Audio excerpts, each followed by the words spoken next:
그때 어느 고승이 황제를 찾아갔습니다. 폐하께서는 정말 지혜롭고 똑똑하신 왕 중에 왕이십니다. 제가 수많은 나라를 다녀봤어도 폐하만큼 이렇게 위대한 분은 만나보질 못했습니다 하면서 아주 칭송을 해주었습니다. 그런데 왕은 오히려 허허 고맙구려, 선생은 어째 생김새 같고 돼지같이 생겼어, 찰싹 붙은 코하며 째진 눈하고 큰 귀가 삐쩍한 것이 빡빡머리까지 보면 꼭 돼지상을 하고 있구만 하면서 신하들과 함께 깔깔깔거리고 웃었다고 합니다. 돌아오는 길에 제자들이 고승에게 한마디 합니다. 스승님, 너무한 거 아니십니까? 스승께서는 그렇게 폐하를 칭송해 주었는데 어떻게 그런 말을 할 수가 있습니까? 저희들도 그냥 있을 수 없어서 한번 그냥 이럴까 하는 생각도 했는데 스승이 한마디라도 하셨어야 되는 거 아닙니까? 그러자 고승이 이렇게 대답을 했다 그래요. 돼지 눈에는 모두가 다 돼지로 보이는 것인데 어찌 내가 돼지하고 말장난이나 하겠나? 대꾸할 가치도 없으니 속히 돌아가세라고 말했다고 하는 거예요. 우리에게 잘 알려진 무디 목사님은 초등학교밖에 나오지 못했는데도 하나님이 크게 써주셔서 아주 유명한 목사님이 되셨죠. 그분은 본래 구두수성공이었다고 합니다. 그러나 하나님께서 들어 쓰시니까 강단에서 말씀을 전하며 놀라운 역사가 일어나고 많은 사람들이 회심을 했다고 합니다. 이 무디 목사님이 평생에 전하셨던 그의 설교를 들은 자의 수가 자그마치 5천만 명이 된다고 하고요. 그 가운데 설교를 듣고 즉석에서 회심하신 분들, 회심의 고백을 드렸던 분들이 100만 명이나 된다고 하니까 하나님께서 얼마나 그를 크게 썼는지 우리가 충분히 알 수 있습니다. 어느 날 교회에 초대를 받아가서 말씀을 전하려고 강대상에 섰는데 쪽지 하나가 있어요. 스투피드, 바보라고 써 있는 겁니다. 순간 얼굴이 좀 붉어지고 마음이 좀 상할 것 같았지만 마음을 추스리면서 그렇게 생각했다고 합니다. 그래 맞아, 내가 초등학교밖에 못 나왔으니 바보가 맞지 뭘, 그러면서 재치 있는 말로 그 순간을 잘 모면했는데 이렇게 말했다고 하는 거예요. 아이고, 오늘도 어김없이 이곳에 메모지가 올라왔네요. 제가 기도 제목이 적혀 있으면 기도를 해드리려고 하는데 아무런 사연도 없고 이름만 달랑 써놓으셨으니 제가 할 일이 없습니다. 이런 말씀을 했다고 합니다. 이쯤 되면 쪽지를 올려놓은 사람이 바보가 되는 것입니다. 그렇습니다. 바보 눈에는 바보가 보이고 돼지 눈에는 돼지만 보이는 것이죠. 건강한 정신과 건강한 마음을 가진 사람은 건강한 삶을 볼 것이고 건강한 사회, 건강한 가정, 건강한 교회를 일구게 될 것입니다. 첫째로, 건강한 성도는 마음의 감각이 살아있습니다. 건강한 사람은 시각, 청각, 후각, 촉각, 미각 이런 오감이 잘 발달되어져 있습니다. 혹시 누군가 나를 꼬집었거나 아프게 했는데도 통증을 느끼지 못한다면 중환병에 걸린 것이 맞습니다. 이번 이 코로나에도 감염되면 몇 가지 증상이 나타난다고 하죠. 첫 번째가 고열이지만 그 다음에는 미각을 잃어버리기도 하고 후각을 잃어버리기도 하고 제 주변에는 청각을 잃으신 분도 있습니다. 특별히 성도는 이 오감 외에도 다른 감각이 충분히 발달해 있어야 됩니다. 그것은 바로 내 마음을 깊이 느끼는 영적인 감각입니다. 하나님의 말씀을 들을 때 자신의 죄 때문에 찔림이 있거나 혹은 그 사람의 흘리는 눈물이 있어야 할 것입니다. 본문 37절 초반절은 저희가 이 말을 듣고 마음에 찔려 라고 합니다. 영적으로 강팍했던 유대인들이 성령 충만한 베드로의 설교를 듣고 마음에 찔림이 온 거예요. 하나님의 말씀은 우리의 혼과 영과 및 관절과 골수를 찔러 새롭게 하는 힘이 있어서 말씀을 들으면 내가 이렇게 살면 안 되는데 하는 깨달음이 생기는 것입니다. 그런데 하나님을 떠나서도 마음에 찔림이 없거나 이웃에게 아픈 상처를 안겨주고도 그 마음에 찔림이 없다면 그는 화인 맞은 양심을 가진 것이고 살아있지만 죽은 자처럼 중한 병에 들어있는 것입니다. 베드로의 설교를 듣고 마음에 찔린 사람들이 어찌할꼬 하는 질문에 베드로는 38절 말씀에 너희가 회개하여 각각 예수 그리스도의 이름으로 세례를 받고 죄사함을 얻으라. 그리하면 성령을 선물로 받으리라 전했습니다. 마음에 찔림이 있으면 회개하라고 하는 거예요. 회개로 말미암아 죄사함을 얻고 성령을 선물로 받으라는 답을 주셨습니다. 어느 식당에 가니까 100 빼기 1은 0이라고 써놨어요. 누가 봐도 100에서 1을 빼면 99가 되는데 왜 0으로 써놨을까? 손님들이 와서 밥을 먹을 때마다 그걸 놓고 서로 논쟁을 합니다. 어떤 분이 나름대로 마음에 답을 가졌어요. 야, 저건 말이야 100번을 오면 한 번은 공짜다 이런 뜻일 거야 하고는 주인장에게 물었다 그랬대요. 그래요? 그랬더니 주인장의 답은 그게 아니라고 하는 거예요. 100번 잘해도 한 번 잘못하면 꽝이다. 그래서 우리는 손님에게 한 번도 잘못하지 않고 100번이라도 더 열심히 섬기겠다 이런 뜻을 담았다고 합니다. 우리가 정말 사회생활이든 신앙생활이든 한 번의 실수로 많은 것들을 그르치게 되는 일들이 있어요. 공든탑이 무너진다고 하죠. 그건 다름이 아니라 내 입에 잘못된 말 때문에 오는 일들입니다. 어느 집에는 박쥐된 농어가 하나 떡하니 붙어 있는데 그 밑에는 이렇게 글이 써 있습니다. 내가 입을 열지 않았더라면 이 자리에 있지 않았을 것을. 조크가 되기도 하지만 의미 있는 말입니다.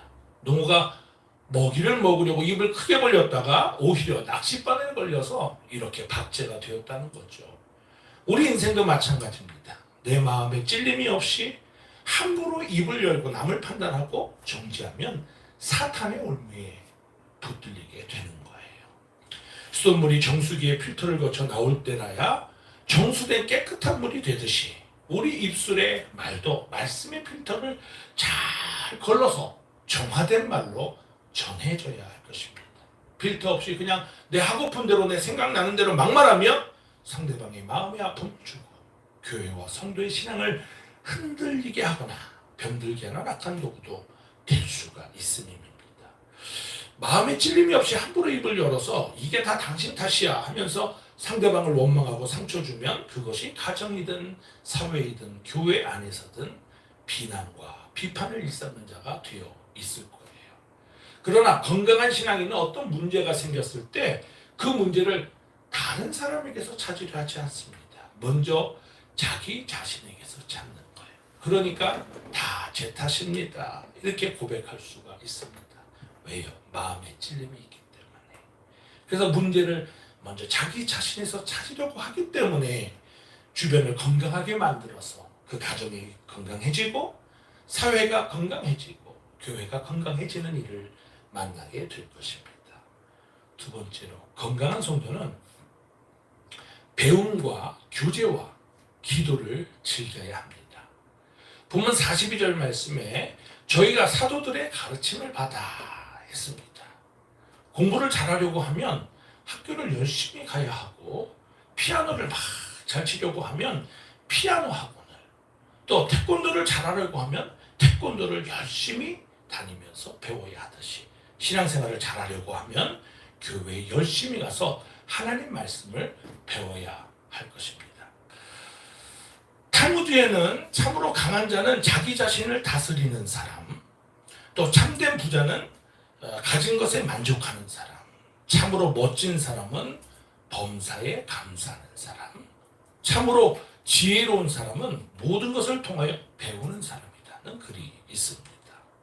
윗사람 아랫사람 구분 없이 누구에게든지 배우고자 하는 사람이 지혜로운 사람입니다. 마음이 건강하고 정신이 건강한 사람은 좋은 점을 배우려고 하는 것입니다. 우리를 가르쳐주는 분이 꼭 어떤 부모님이나 선생님이 아니라 배우자도 될 수 있다라고 하는 거죠. 후배나 또 혹은 자녀가 될 수 있고 때로는 스승이라도 제자에게 배울 수 있는 것입니다. 배우려고 하는 사람이라야 하나님이 기회를 주실 것이고 또 성령의 가르침을 받는 성도라야 건강한 삶이 될 수 있습니다.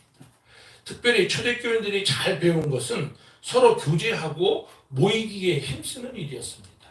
42절 중후반에 보니까 서로 교제하며 떡을 떼며 했습니다. 우리 교회에 교제가 넘치고 떡을 함께 떼는 시간이 늘 기쁨이 되어서 하나님의 은혜입니다. 초대교회인들은 사도들의 모습 속에서 바로 이런 교제함을 배웠고 그 사랑 안에 나눔이 있었던 거예요. 또 44절로 45절 말씀해 보니까 믿는 사람이 다 함께 있어 모든 물건을 서로 통용하고 또 재산과 소유를 팔아 각 사람의 필요를 따라 나누어 줬다고 합니다. 어떤 신학자는 그런 말을 해요. 이 사도 시대 때만 이런 나눔이 있었지 그 이후로는 없다라는 말을 하는데, 얼마든지 우리가 뭐 다 나눌 수 있는 건 아니지만 집에 좋은 것이 있을 때 함께 가져와서 교회에서도 얼마든지 나눌 수 있습니다. 제 입으로 저희 교회가 이걸 잘한다고 말할 수는 없지만 그래도 감사한 것은 우리 성도들이 좋은 것이 있으면 가져와서 서로 나눌 수 있는 교회가 되었다라고 하는 거, 건강한 교회로 하나님이 세워주신 은혜다라는 생각을 하게 되죠. 초대교회는 이렇게 빈부를 가르지 아니하고 서로 나누기를 즐겨했기 때문에 큰 빈부의 격차가 없고 네건 내건 따지지 않는 정말 신앙 공동체요 가족이 되었던 것입니다. 그런데 오늘날 우리 사회의 고민 중 하나는 빈부의 격차입니다. 어떤 분은 내가 교회를 나가도 돈을 좀 더 벌어야 나가겠다라는 말을 하실 정도예요. 이것은 교회가 서로 교제하고 떡을 떼고 나누는 일을 잘 감당하지 못했기 때문에 생긴 말이라는 생각을 해봅니다.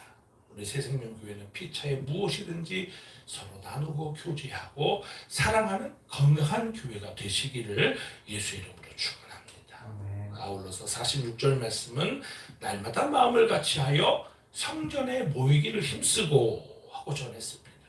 본래 그런 말을 들어보셨을 거예요. 성도는 놀아도 교회에서 놀아야 된다. 이렇게 성소에 모이기를 힘써야 되는데 코로나 비대면 정책으로 인해서 여러 가지 장애가 사실 있는 것도 맞습니다. 오늘 저희 교회도 급하게 번지고 있는 이런 오미크론 코로나 변이 바이러스로 인해서 온라인으로 이렇게 예배를 드리고 있습니다. 정부 시책에는 크게 방역 시스템에 문제되지 않고 가비 제작소에서 예배 드릴 수도 있었지만 서로를 더 배려하고 덕을 세우기 위해서 이렇게 가정교회에서 인터넷으로 송출하게 되었습니다. 그러나 이런 시국에도 우리가 온라인으로라도 모이기에 힘쓸 수 있다라고 하는 거 좋은 세상입니다. 포기하지 아니하고 우리 중에 이런 일이 있어서 우리가 모이는데 어려움이 생겼어 하고 포기하지 않고 온라인으로 하나님 앞에 예배할 수 있는 공동체가 되었다는 거, 가족이 되었다는 거. 저는 그래서 말씀을 전할 때 우리 새생명 가족들이 이런 말 많이 합니다. 주 안에서 하나님 아버지를 모신, 예수님을 형님으로 오빠를 모신 그런 가족 공동체가 되시기를 예수 이름으로 축원합니다. 또한 42절 후반절은 기도하기를 전혀 힘썼다고 전하죠. 초대교인들은 사도들의 기도하는 모습을 보면서 자연스럽게 기도하는 일을 배웠습니다. 아브라함 링컨이 이런 말을 했다고 해요. 사람들은 나더러 대통령이 기도하느라고 공공연히 시간만 낭비한다고 비난합니다. 그러나 내가 전능하신 하나님의 힘을 얻지 않고는 내게 맡겨진 이 중대한 직분을 감당할 수 없으니 어찌하겠습니까? 했다고 하는 거예요.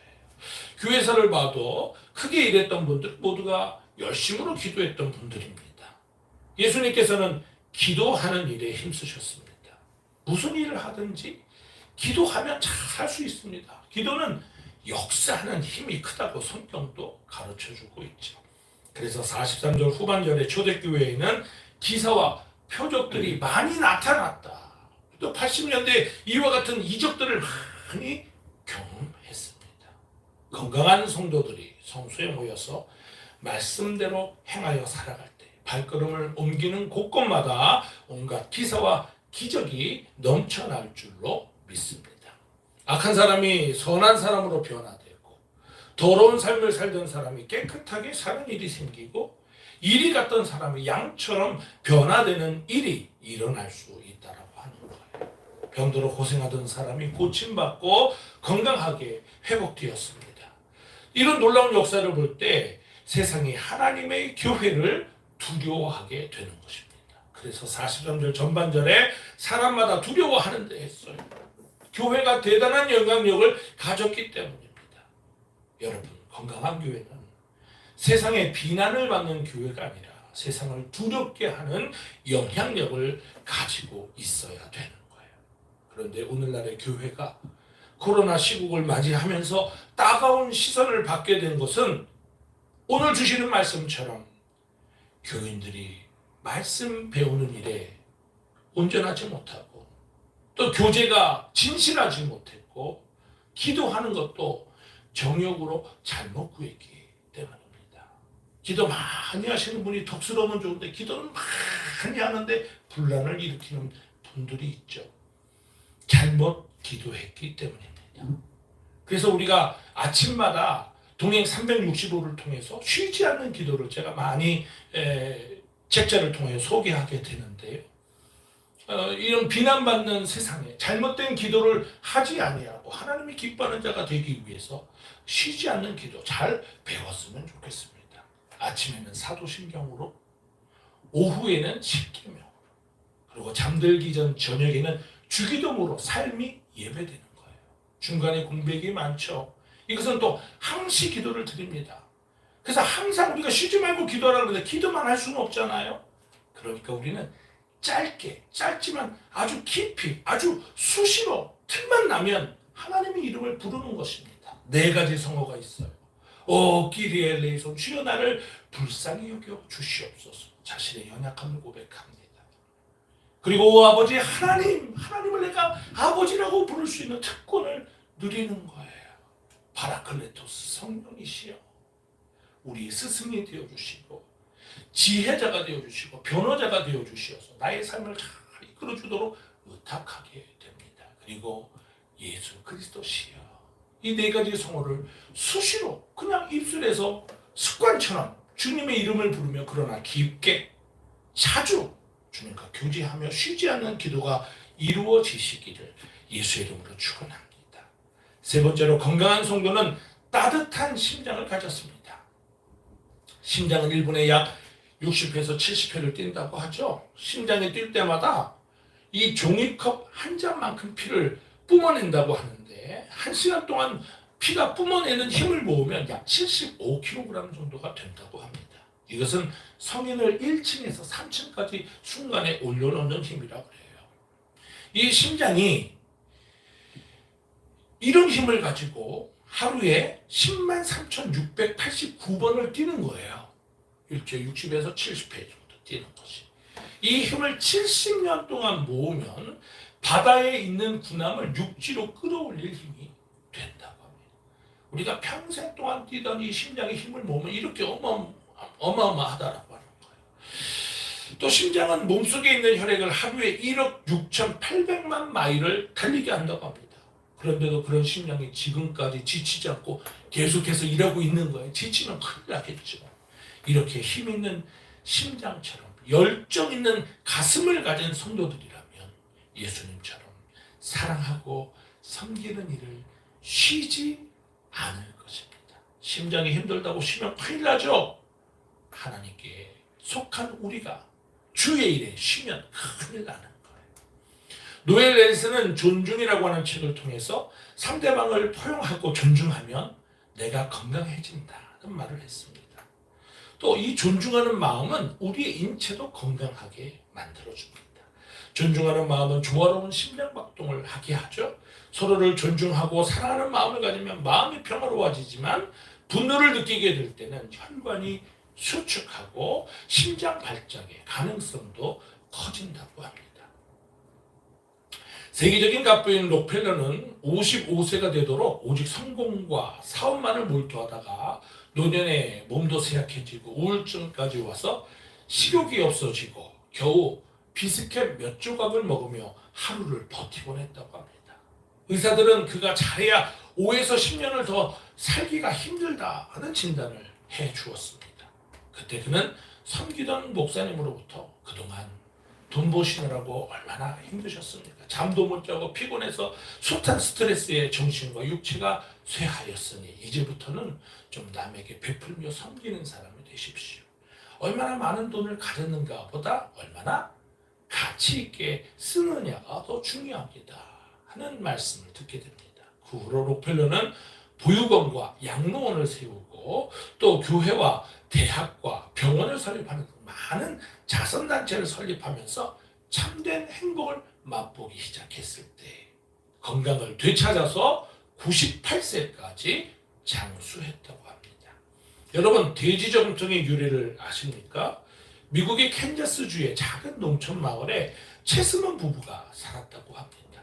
그에게는 윌버라고 하는 아들이 하나 있었는데요. 어느 날 윌버에게 삼촌 탄넬이 $3의 용돈을 준 일이 있었어요. 그때는 지금보다는 좀 값어치가 좀 컸겠죠. 약간 시골 마을이었던가 봅니다. 윌버는 그 돈을 가지고 무엇을 할까 하는 생각을 하던 중에 한센병 환자들을 좀 도와야 되겠다. 어린 마음이에요. 그래서 새끼 돼지 몇 마리를 가져다가 키웠다 그래요. 이 아이의 친구들도 돼지 키우는 일이 재밌다고 아기 돼지 돌보는 일에 함께 했습니다. 시간이 지나니까 이 조그마했던 돼지가 한 덩치쯤 하게 될 때는 이 돼지를 판 돈을 가지고 한센병으로 고생하는 이들에게 도움을 준 일이 관심을 받게 되고 신문에 기사화되었다고 합니다. 이 신문을 접한 미국인들이 큰 감동을 받았어요. 너도 나도 할 것 없이 한센병으로 고생하는 분들을 우리가 도와야 되겠다. 어린아이도 하는데 이런 동기부여가 됐습니다. 그런데 도심의 아파트에서는 돼지를 키울 수가 없었어요.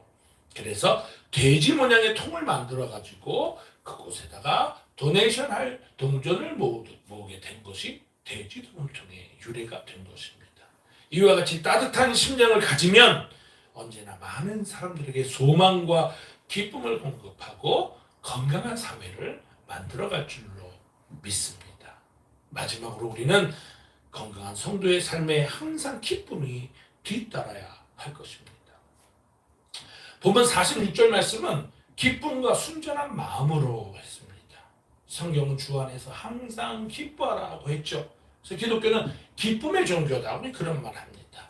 하박국 선지자처럼 내가 가진 것들을 잃어도 밭에 소출이 없고 외양간에 송아지가 없을지라도 구원의 하나님으로 인하여 기뻐하고 즐거워하는 교인들이 성도들이 건강하고 교회를 건강하게 만들어 갈 수 있는 것입니다. 그래서 건강한 성도에게는 찬양이 넘쳐납니다. 47절 말씀은 하나님을 찬미했다고 했습니다. 다윗은 찬양의 삶을 통해서 온갖 고난과 위경을 극복하며 살 수 있었습니다. 바울과 실라는 역경 중에도 찬양을 했더니 굳게 닫힌 옥문과 착고가 풀리는 기적을 체험하게 되었습니다. 뿐만 아니라 건강한 성도와 교회는 세상으로부터 칭찬을 받게 됩니다. 여러분, 백합꽃을 보면 얼마나 아름답고 향기가 얼마나 짙은지 몰라요. 그렇게 좋은 냄새를 풍기고 있지만 죽어서 썩으면 이 백합화처럼 더러운 냄새를 풍기는 꽃도 없다고 합니다. 성도의 모습도 욕을 먹든지 칭찬을 받든지 둘 중 하나이기 때문에 더욱 아름다워야 할 것입니다. 그리스도의 향기를 바라는 삶이 되어야 하는 것입니다. 47절 말씀과 같이 교회가 온 백성에게 칭찬을 받고 주께서 구원받는 사람을 날마다 더하게 하시는 초대교회의 모습이 되살아나야 할 것입니다. 오늘 주신 말씀을 붙들고 우리 새생명교회는 쇠퇴하는 교회가 아니라 영적인 감각이 살아있어서 마음의 찔림을 가지고 말씀으로 무장해서 쉬지 않고 기도하며 내게 있는 것 나누고 공유하는 따뜻한 심장을 가진 건강한 교회가 되시기를 예수의 이름으로 축원합니다. 우리 영상을 보고 함께 기도하는 시간 갖도록